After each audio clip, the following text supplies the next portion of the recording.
What is going on, guys? It's finally here, the final week of Bowl Week. And we're going to kick this one off with ACU against Auburn in the Cotton Bowl.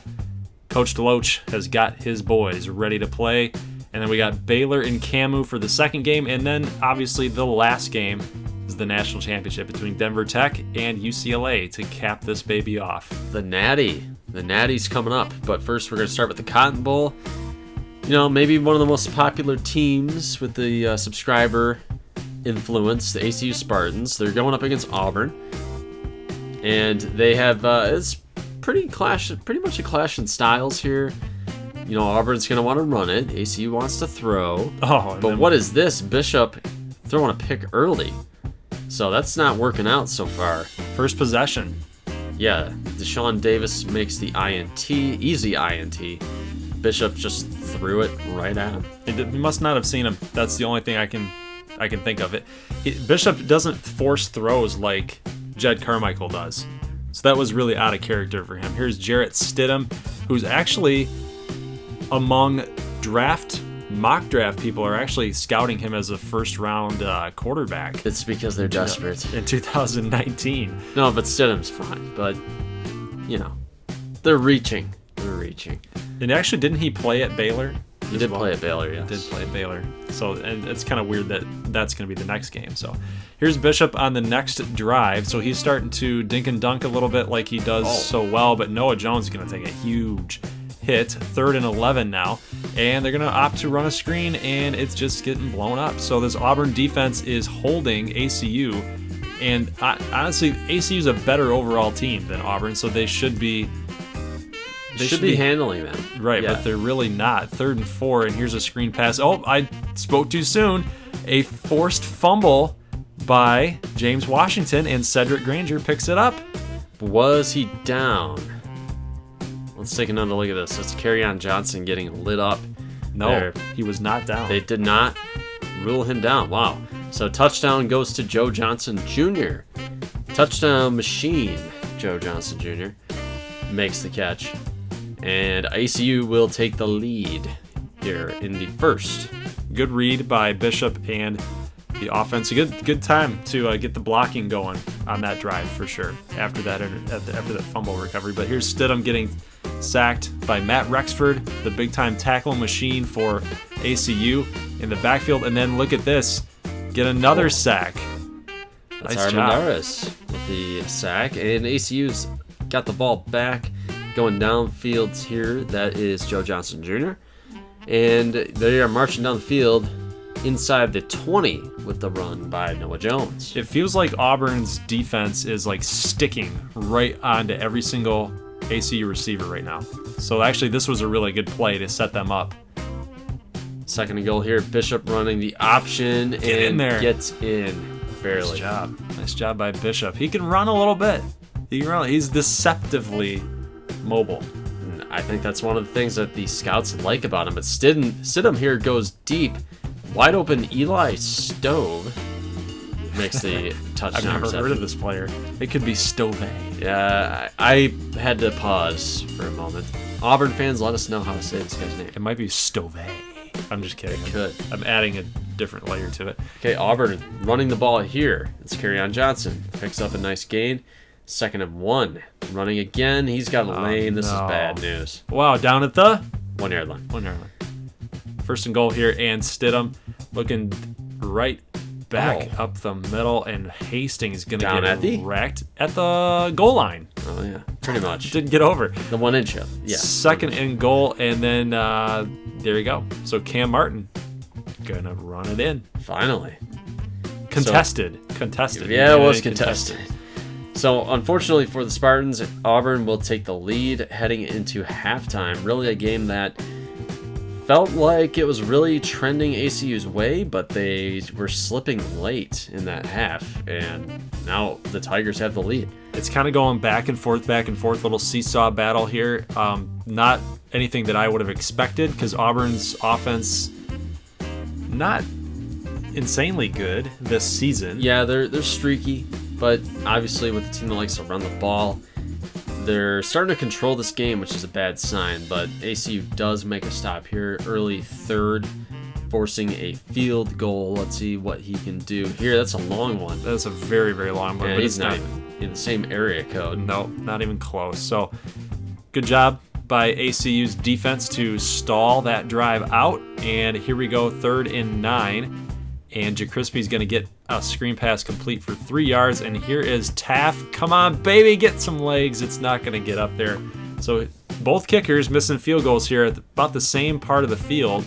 2nd and 8, and there's Ryan Davis for a 20-yard reception, his first reception on the night. 2nd and 9, got some pressure and wide open in the corner, not the corner, but the front corner of the end zone. That's Whose John man was Franklin that? third.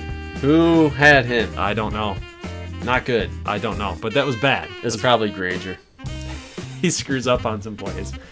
He takes some chances. That's the thing. He takes some chances back there. He's got such a good defensive core around him, good defensive teammates around him that he can afford to take some chances. But Well, here's Amar Emanuel. We have not seen him at all. And they really need somebody to step up here, and a great defensive play by Trey Matthews. Screw the SEC, man. We got to come on, get this thing going, ACU. ACU is practically an SEC team in the Big 12. Oh, yeah. That's the standard that we hold them to, right? Yeah. You can't just be a good Big 12 team. It's got to be. They're an SEC. Basically an SEC team. Gosh, get over yourself, SEC. If we define good as SEC.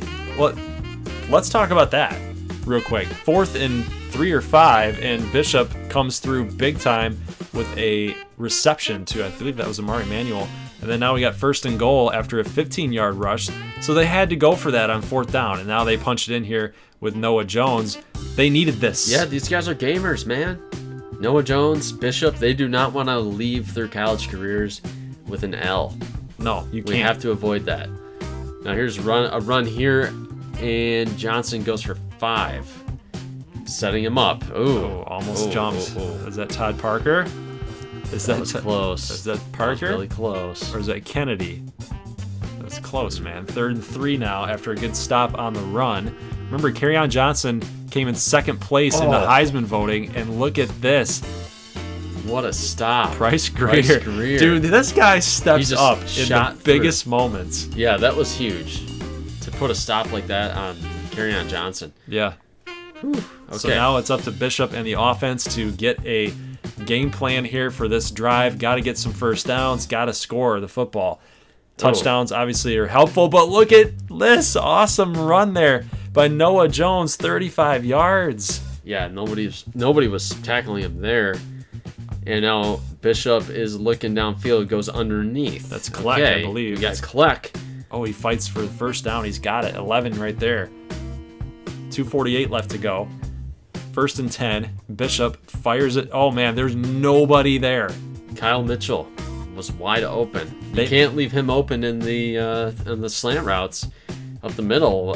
We know that Bishop likes to go there, and nobody was even close. Wow. They sent the blitz on Bishop big time, and that was a perfect play call. So good job by the coaching staff to get that one called for this team. So we got a false start here on Auburn, so they're going to have to go back 5 yards. It's going to be 2nd and 5 now.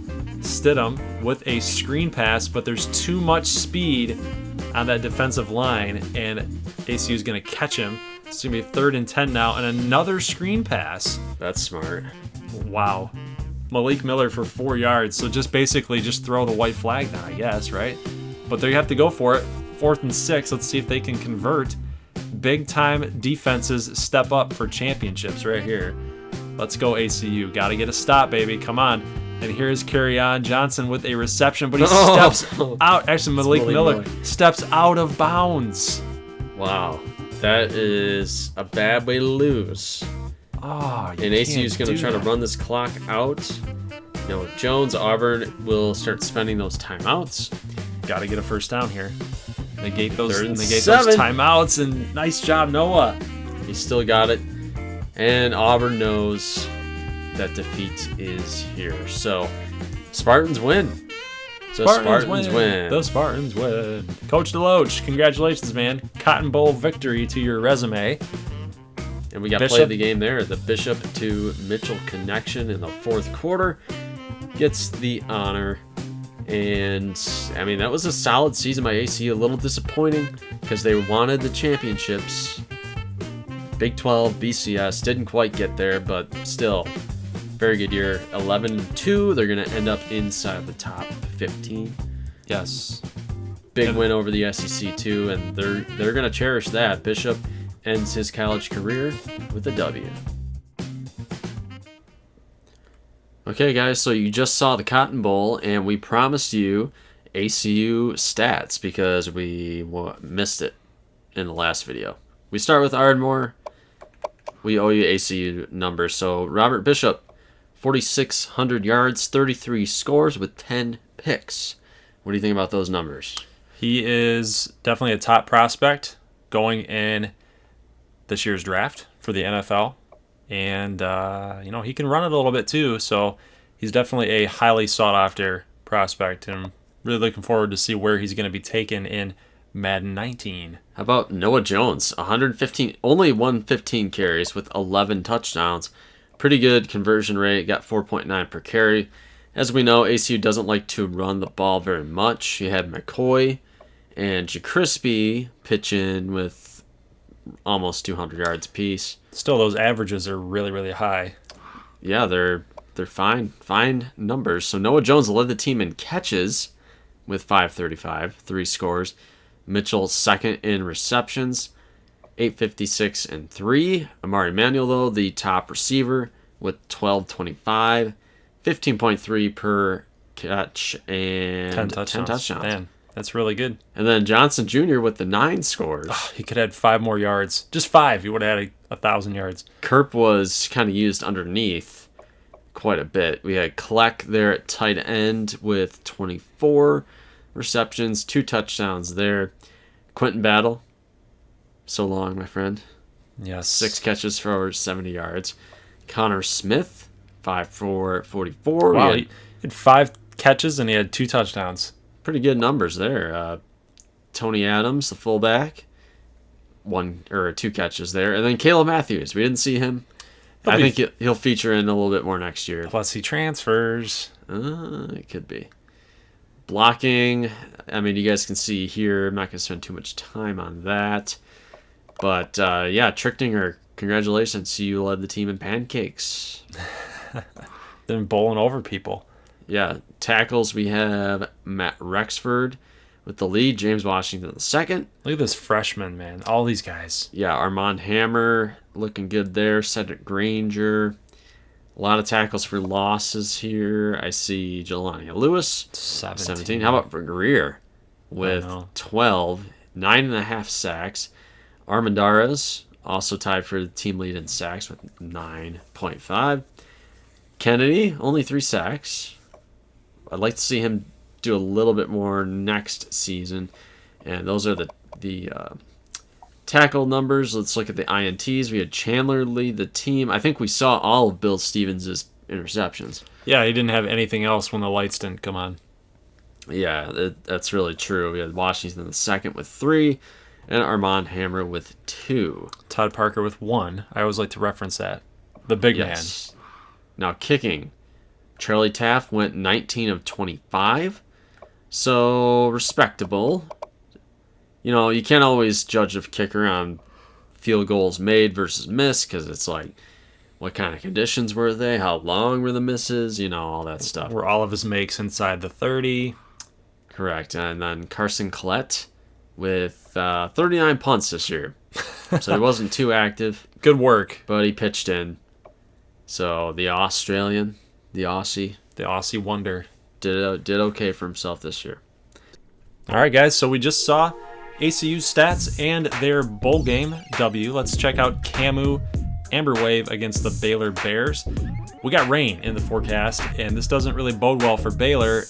It should bode well for KAMU because they like to run the football. Yeah, although with the options, you're handling a slick football and you're making a lot of pitches. You got to catch those balls. But yeah, with a running game like Kansas A&M has, it should favor them. And, Baylor probably not the best run defense in the world.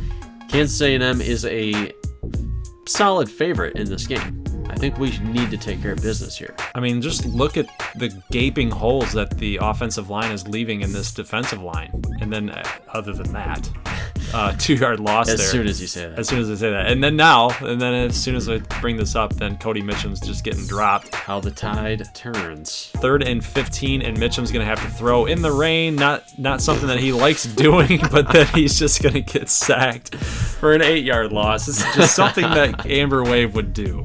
I don't know. Sorry, I'm tired. That was just funny to me. It did. He's just backing up, and then you can see it. It's like a train wreck, slow motion train wreck. Yep, it's just waiting to happen. But look at this. This is Golston with 14 yards. At least Baylor didn't score after that. But look at Sidney Layton, the big man with a little juke. Whoa. He's going to go all the way for a touchdown. That is huge. Yeah. Who would have thunk that Sidney Layton, the 3rd string running back on this team, fullback? I could see him doing that. Look at that. Boom. Got bowled over 2 people. Slip tackle right there. Wow. Nice. Wow. Good job, 41. You know, he's not a plotter, really. I mean, he can get after a little bit. But Baylor, we know they can try to go for those quick strikes. Get out of Chris here. Platt going deep. Anu Solomon goes 1 for 2 for 51 yards. The first pass of the game, or the second pass of the game? So right back at Kansas A&M. This pitch goes to Jake Fritz inside the 15. So he gets 21 yards. Now go to the sidelines. Oh, man. Vakedrick Vaughns with the deflection. That could have been an amazing touchdown. Yep, but they're going to settle for a field goal, so it's going to be 10-7. 1st and 10 completion there for Baylor, and 3rd and 2 and uncontested pretty much is Terrence Williams for a 6-yard touchdown run. Baylor takes the lead 14-10. 2 minutes and 33 seconds left. Baylor back here with the football, and right up the middle to Santonio Farmer. And he is going. Come on. He's going. Oh, I got him. That's a pretty nice pick, though. That's a really good change of events here because, I mean, Baylor was at midfield, a little bit past midfield. He was 7 of 9. Yeah, and we need a response because KAMU's down 4. Mitchum, though, gets tripped up here. Going to set up a field goal. For Shook, who rarely ever misses, but he didn't even have the length. Barely short there. It's going to be 14-10 Baylor at the half. Again, another surprising result, and not really one that we want to see. And Kansas A&M, they really need to figure this thing out. I mean, you got some defensive problems. Running game isn't quite there. A couple busted plays on defense. And here we see Solomon running an option here and getting inside the 10. Man. Another 8-yard rush. So they're just starting to gash them, man. I mean, I don't know what else you can say. KAMU's defense is really their kind of their calling card, and they just really aren't showing up right here. Yeah. This is that stereotypical game, you know. You gotta find that thing inside you and just come back and fight through it. Sloppy conditions. You're playing in January. Nobody cares about this game. And then that. Yeah. And then this is not looking good. Shut up. The Bear likes it. 3rd and 9 here. The mascot name. Yeah. I don't know either. But look at this. Cody Mitchum up the middle. Nice pass. It's Whipple, the tight end. Now we get a pitch going to Golston. Nothing doing. 3-yard loss. You stole what I was going to say. I was going to say nothing doing there. 3rd and 13, and Mitchum going to be forced to pass again, and they're going to throw short of the first down line. And it's going to be Jeremiah Battle on a 6-yard reception, so they're going to attempt another field goal. This is makeable, Shook, and he's going to miss that one too. So they needed that one to get down 8, and he just missed it. Just flat out missed it. Nice catch there down the sideline for Chris Platt. Shut up. Stop dancing. Platt's having himself a game here. It's Yes, going to be he 3rd and 6. 3rd and 6 now. Yep, like you said. Finally get a stop. Okay. Now, these field goal kickers have not been doing a good job. Not in the rain. Look at this. This is brutal. That is not going to work either. This is brutal. 5:10 left to go, and here is a nice catch. I think that's Jeremiah Battle. I'm waiting for Aeneas Polk to come up and get his name called, and at least in some gameplay. Here's Aurelio Boggs on a negative 5-yard reception. It's going to be 4th and 9. And firing going up the middle. for it, and he drops it. You can't do that. That was dropped. That was Polk, wasn't it? 23? Yeah, must have been. I think that was him. Now Solomon on 3rd and 6. going to take the hit there. KAMU has 3 timeouts to play with. So they need a couple quick scores, and this is not what they're built to do. But Mitchum's going downfield. Go! Stretch it. Nice job. Nice man. catch there. Good throw by Mitchum. That's a number 2 tight end. Nolan Keck. And we got 3rd and goal now. 56 seconds to go. Got to get a score here. Going to be thrown right into coverage. Ouch. Incomplete. 4th and goal. One last play here for KAMU. And they're going to fire it in the corner of the end zone and a touchdown to Dontari Weeks for 4 yards. He had the drop. That was Dontari Weeks. So he came back and got a score here. So 16-21. Got to get the onside kick. And I've never seen the CPU recover one ever. It's been 5 years. I've never seen it. And Baylor's going to win this game, guys. So KAMU drops this one along with all the other Big 12 teams, right? It feels like. I mean, we're actually not doing that terrible. I mean, we've gone about 500, but it feels a lot worse because some of our teams that were favored have lost. Yeah. And Kansas A&M did not hold up their end of the bargain here in a game that they should have won. The conditions played right into their lap, but they're going to go down to 7-6, so pretty average season. Here's a team that did not have an average season. Denver Tech. We're going to flash forward to the national championship game. They're going to take on number 2 UCLA. So this then bodes the question as a preview of this game. Is Denver Tech going to choke this away? Yeah, you might have a point because a lot of our team builder teams have not taken care of business. But they will get a crack here at the national title, kind of redemption for the entire conference. And Rosen is looking good here. He's having himself a great year. UCLA, Pac-16 champions, and this is already off to a bad start, everybody. Jordan Lasley on the reception, and look at Rosen. He's not known for running. And he picks up a first down. And this pass, but look at this pass intercepted. Go all the way. Nobody's going to catch him. Rosen is trailing the 4 other defenders. Jordy Williams with a pick 6. Now, he has not had the greatest year. I've seen Jordy Williams get picked on a lot. And he hasn't quite, responded. But that's good to see him finally make a huge play with a pick 6 in the national title game. So Rosen's coming out firing. He's mad. It's a wide open tight end here. He's going to the house. Jimmy Jaggers. He's actually got some wheels. It looks like it. Touchdown UCLA. So they answer right away. And let's see if we can get that running game going. This is the first time that we've seen Denver's offense hit the field.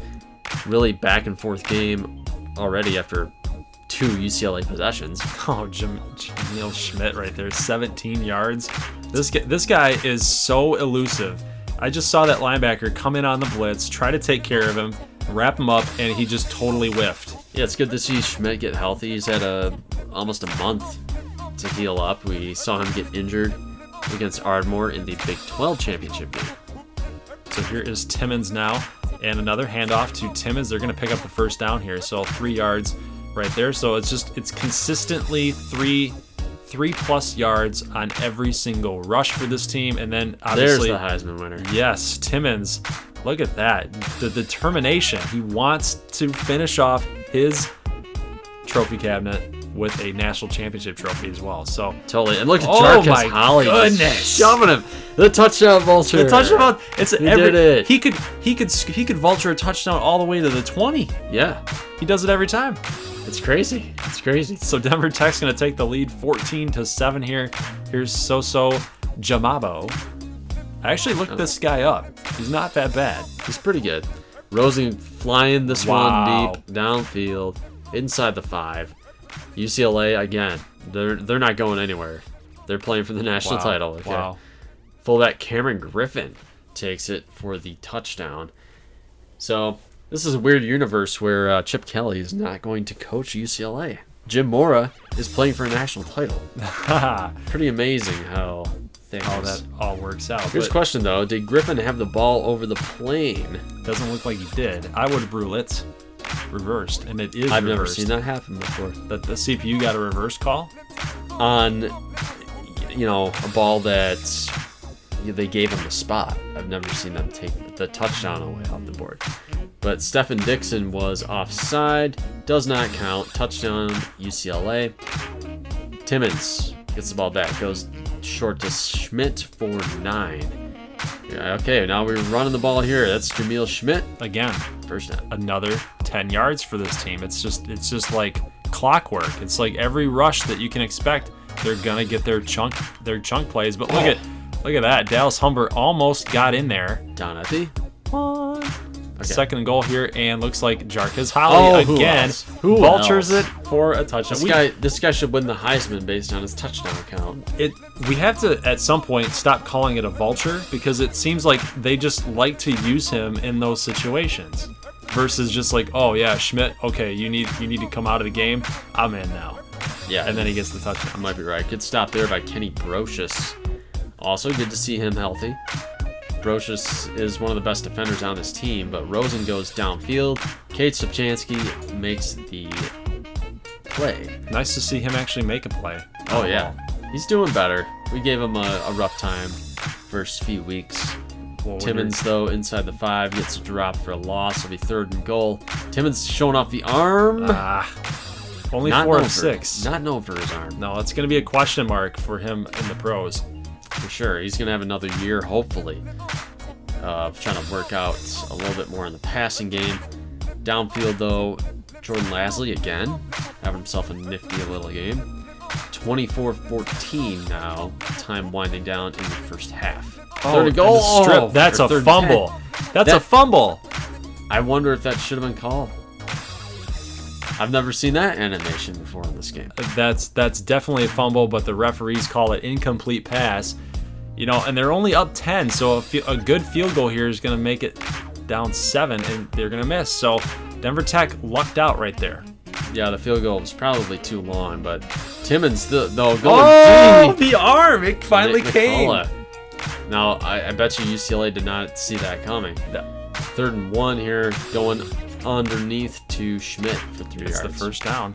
16 seconds left, and the QB draw. Timmons is going to get in, so they're going to go into the half 31-14 in the national championship game. The Heisman winner. That's how you do it.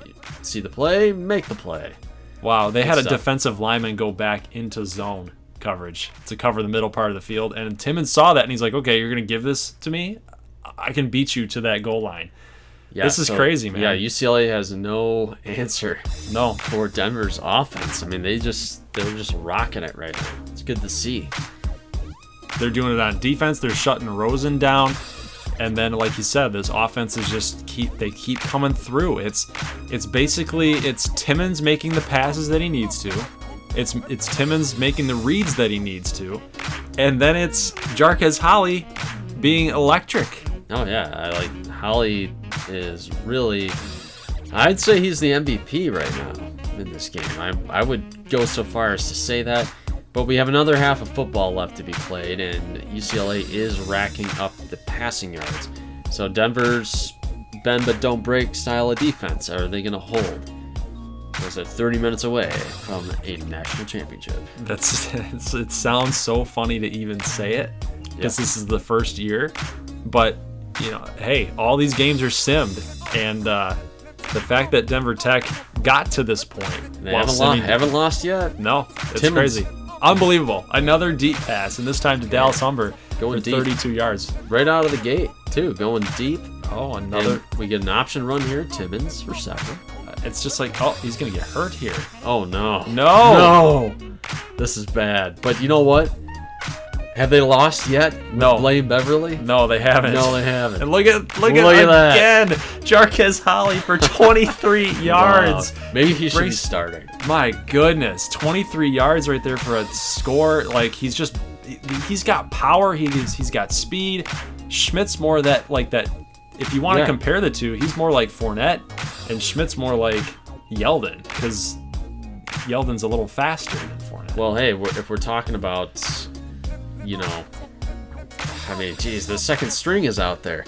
Oh, right. Beverly and Holly are just as effective, almost, as Timmons and Schmidt. So, really good stuff from Denver.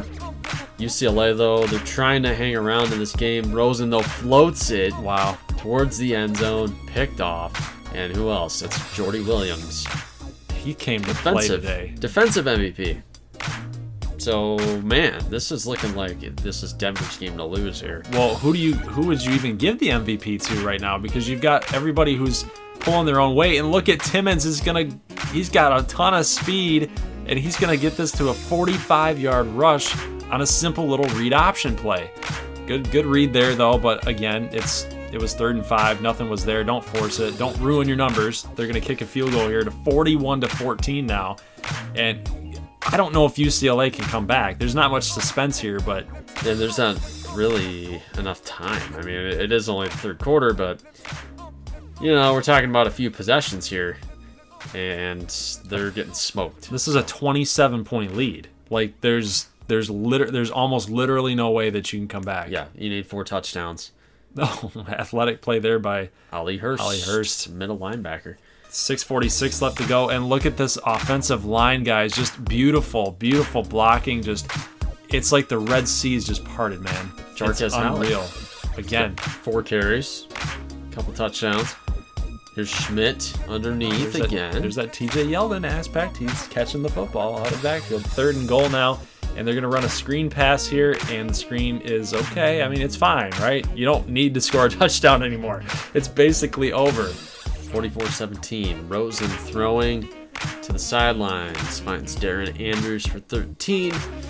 But, man, they really need a touchdown really bad, really fast. Rosen floats it. 1st down to Andrews again. So they're threatening here, but, I mean, Denver is really happy to just let this clock run. But So-So is celebrating. That's So-So. A little premature. I'm not impressed. That's So-So. Here's Denver, though. They get the ball right back downfield. Timmons will take this one. He's got a lane. He's going. Only going to pick up about 9. That's going to be 2nd and 1. And he's like, hey, you want this football? Here, take it. He's going to toss this up to Dallas Humber on the slant for a 7-yard score. So, guys, the route is on 51-24, and it is over. Congratulations to Denver Tech for winning the national championship in year number 1 of our Team Builder series. And the play of the game goes to Jordy Williams for the interception return for 6. Got the teammates cheering him on. Dude, that set the tone for this entire game. It really did. I mean, UCLA, they were in this game for a quarter, and then the floodgates opened. And, I mean, it's good to see one of our teams just really dominate. And, they earned it all year. They played Wisconsin on the road to start, and that was a shaky start to that game. Ja'Keenan Timmons, though, gets player of the game in the national title. He ended up with 161, and we saw quite a few runs from Timmons, but he had a lot of those 6-7 yard runs, and that's where he picked up all his yards. So, all right, so congratulations to Denver Tech. All right, guys, so the moment that you've all been waiting for, the standings of the Bowl Pick'em. You guys can see a lot of you guys had 5 points, so actually didn't do too bad. I think it was mostly because of the championship pick for the bonus points, but Saints LSU and O-Dog East Pond are your winners. You guys tied 6-6. All right, and the Denver bonus puts you ahead of a couple guys. And what do they win? Well, we're keeping with the tradition of having ACU be a subscriber-based team. And what this means, we're just announcing this. We've had this plan for a while, but it's the first time that we've let you guys in on it. Basically, every recruit that ACU signs will be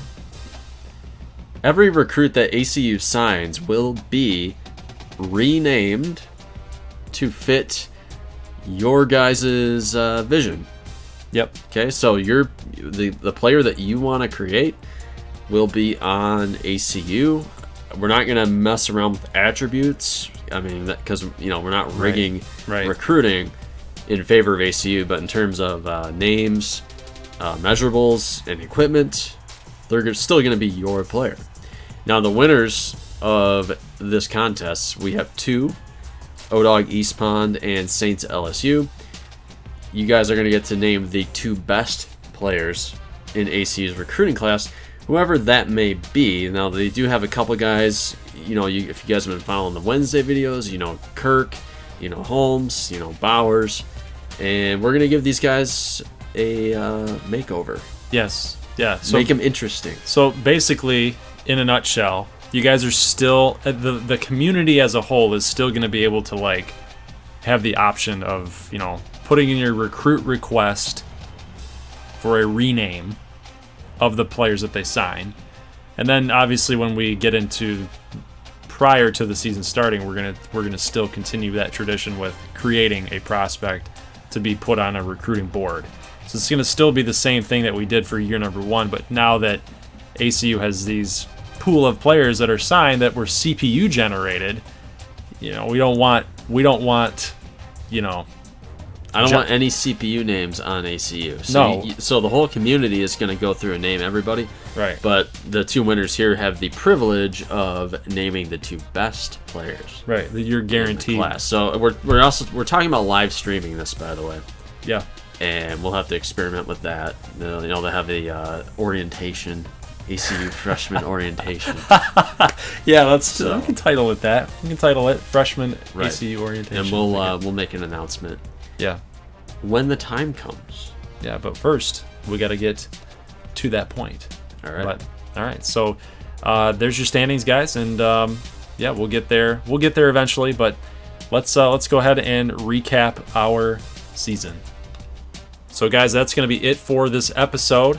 Leave a like if you like this thing, and what are your final thoughts on the season at large? Because now the next video on Saturday is going to start the off season. Yeah, I can't say it was a wild ride, but it was pretty nice and steady. There was the perfect dose of drama. Yeah.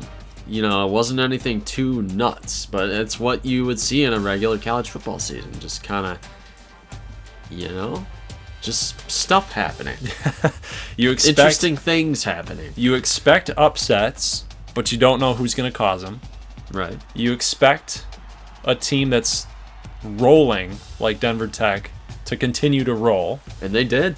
They might have their trials and tribulations with a couple teams that they might play, but eventually they overcome them and they blow them out, which they did against Ardmore. I would like to see a few more surprises along the way next year. And, who knows? You never know when these upsets are going to happen. But, yeah, I think projecting forward, we'll talk about this more in the offseason, but Denver's going to have their hands full trying to repeat, especially with, I think ACU and McAllen are on the rise. Yes. And, you're looking at Amarillo Midland, can they contend with Denver? We're going to go into players leaving, and it's going to reshape the balance of power in the Big 12 for sure. Transfers, people going early to the draft, graduation, etc. So basically just take season 1 and just forget what you know. Yeah. Because all these other teams, you might be surprised for year number 2. And put a bookmark on this season. It's over. Yeah. And moving on to the next year, I think we're going to see a different picture. A different landscape in the Big 12. And as far as Ardmore, you want to finish stronger, but you are, on paper, going to take a step back. Nebraska State, we want to finish stronger, but on paper, we're probably going to be stuck in neutral. We are going to lose some pieces. That's going to be it for this episode, guys. Leave a like if you like this thing, and if you are new to the channel, make sure you hit that red button for a subscribe or my logo in the bottom right-hand corner. And we will see you guys on Saturday for the first off-season video. I'm thinking we're going to probably do three off-season videos and be done with it. Have them really concise, short and sweet kind of deal, and really get through it quickly so we can start year number 2. So that is it, guys. We will see you then. As always, peace.